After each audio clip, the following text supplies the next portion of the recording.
Hello, I'm Radhika Chanvarkar. In this video, we are going to discuss the linear data structures and the sequential organization. The objective of this video is to study the sequential organization of memory for the linear data structures. To understand the linear data structures with their memory representation and to study the operations on the linear data structures. Now, what do you mean by a sequential organization? Sequential organization means the memory is being allocated continuously for the storage of the data structure. And there is a sequential access. So there is a predetermined sequence, and using that sequence, the elements of the data or the data is being accessed. So sequential access, you can say it's a term describing a group of elements which are being accessed in some predetermined ordered sequence. So, and what is the sequence? The general sequence is that the elements are being accessed one after the other. Hence, it is also called as a linear because the elements are accessed one after the other. In sequential organizations, all these elements are stored in continuous memory locations. So once a data needs to be stored in the data structure, memory is being pre-allocated for the storage of that data, and then all the data elements are being stored one after the other in the memory locations. This organization is called as the sequential organization. Now, using this sequential organization has advantages also. As they are being stored one after the other, it becomes very easy to retrieve the elements or store the elements using the index, or the actual memory locations can also be obtained. So hence the data retrieval and storage becomes very easy in sequential organization. Also, if you want to search for a particular element, it is also easy because you can simply compare the elements for all the elements stored one after the other. So your searching operation is easy, your storing operation is easy, and retrieving the data is also easy. But it has some limitations. If you want to perform the insert operation in between or the delete operation in between the elements, then it becomes complex due to the shifting up of data is being required. Say, as there is a continuous memory allocation, if you want to perform an insertion of an element in between, then you will have to shift the data elements, create space, then store or insert in between. Due to this, the process becomes complex.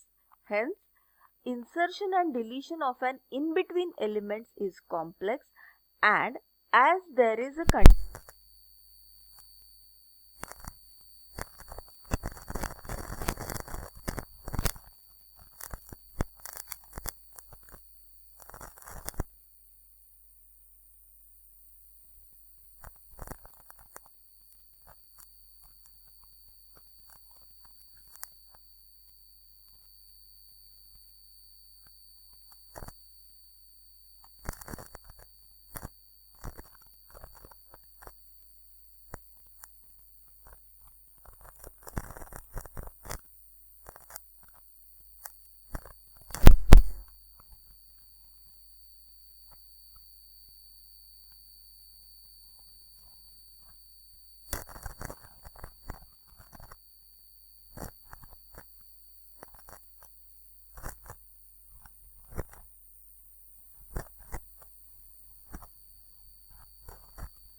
to store one integer. Let's consider it to be 4 bytes. So the total allocation will be 4 into, that is 40 bytes of continuous memory will be allocated to store the array num. Start address of the array will be written as the base address. So that is the continuous memory allocation for the array data structure. Now let's see how you define array as an ADT. ADT is the abstract data type which just represents the memory representation using the instances and the operations being performed on the data structures. So the ADT of an array has the instances, that is the array of some maximum size with index I and n number of elements stored into it. And the common operations which are being performed is retrieving the data from a particular index or storing the data at a particular index. So these are the two common operations which are being performed on the arrays. Now apart from these operations, there are other operations performed on the array, like displaying all the elements of an array, in which you are traversing an array from index 0 up to the total n number of elements which are being stored are displayed one after the other sequentially. Then there is also an operation of inserting an element at a particular position or deleting an element from a particular position or merging up of two arrays.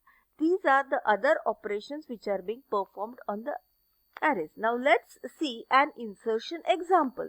Say suppose you are going to perform an insert operation of an element at a particular position. Say you have been given an initial array which consists up of 6 elements stored from 0 to index 5, and these are being stored one after the other. Now say suppose if you want to perform an insert of element 12 at position 4. Now if you observe, the position 4 is already being occupied. Okay. Now position 4 means as the index starts from 0, position 4 will be referring to index 3. Now there is already an element present at this location. If you want to perform the insert operation at this particular location, it will require the shifting up of all the further data by one particular data element storage, and then create space for storing the element 4. So once you create a space, then you can store the data. So inserting at a particular position requires shifting up of data and then the data insert operation. If you are going to insert a data at a position where the data element is not present, then it will not involve any shifting up of data. But if there is an already element present at the location, then it will require shifting up of data. Similar to insertion, if you are going to delete a particular element from a location, okay, which is an in-between position, then also shifting up of data will be required. So just have a look at this example in which you are supposed to delete the element 11. Now element 11 is present at index 2. If you are going to perform a delete operation in between, okay, there are elements present after the element 11. Now this is going to create a space in between if you delete 11 directly. As there should be a continuous memory allocation and the data elements should be stored one after the other, these elements needs to be shifted, okay, in the upward direction such that the vacant position or the vacant memory location will be occupied by the elements. So again it will be involving shifting up of elements. So the elements from index 3 will be shifted at index 2, from index 4 will be shifted at index 3, and from index 5 it will be shifted up at index 4. So again delete operation requires shifting up of data elements. Now let's have a look at the merging operation. Merging up of two arrays involves checking the values of the elements present at that particular index and then storing them in the merged array. Say for example, if you are having array 1 and array 2 as the two arrays, the elements present at index 0 will be compared with the element present in array 2 at same index. Whichever will be smaller will be shifted first in the resultant merged array. Then the index 0 element will be compared with the next element. So here it's 10. So this element is smaller, so it will be shifted. So after 2, element 6 will be present in the merged array. After that, the next smaller element will be shifted. Then it is 9. So 9 will be shifted. Then the comparison gives that the element 10 is smaller, so it will be shifted. In this way, the merging up of the two arrays is going to result into a sorted array of the two arrays.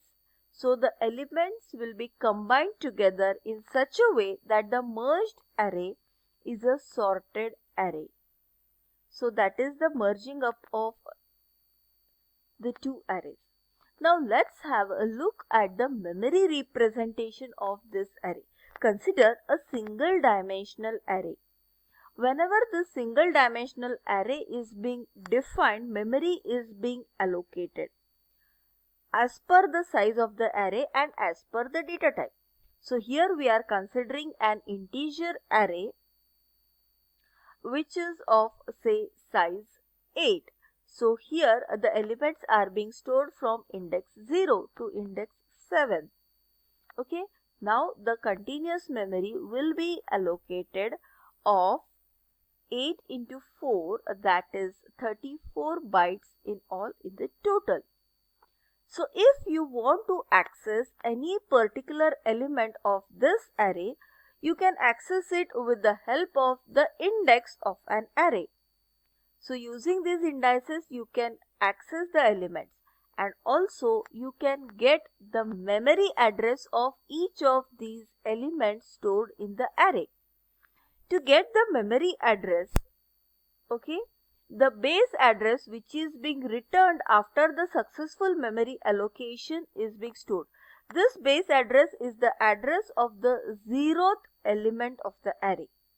Whenever memory is being allocated, this base address is returned, and with the help of this base address, the address of all the other elements present in the array can be calculated as base address plus offset. This offset is being computed using the element size. This element size depends on the data type of the element. If the data type is integer, it may be 4 bytes. So this element size is dependent on the data type and it is being multiplied with the index of an array. This is going to generate an offset, and that offset when added to the base address gives the address of the actual element. Now consider here the example that if you want to access the element present at index 3, you can calculate its address as base address plus offset. Base address is 2000 as you can see, and the offset can be calculated as the element size, that is the memory required to store one integer data, that is the 4 bytes into 3, that is the index. So 4 into 3 is 12. So the memory address is 2012 of the element present at index 3, that is 5. In this way you can calculate the memory address of any element of the array. These are the references being used for the preparation of this video. Thank you. So here we have discussed the sequential organization of the linear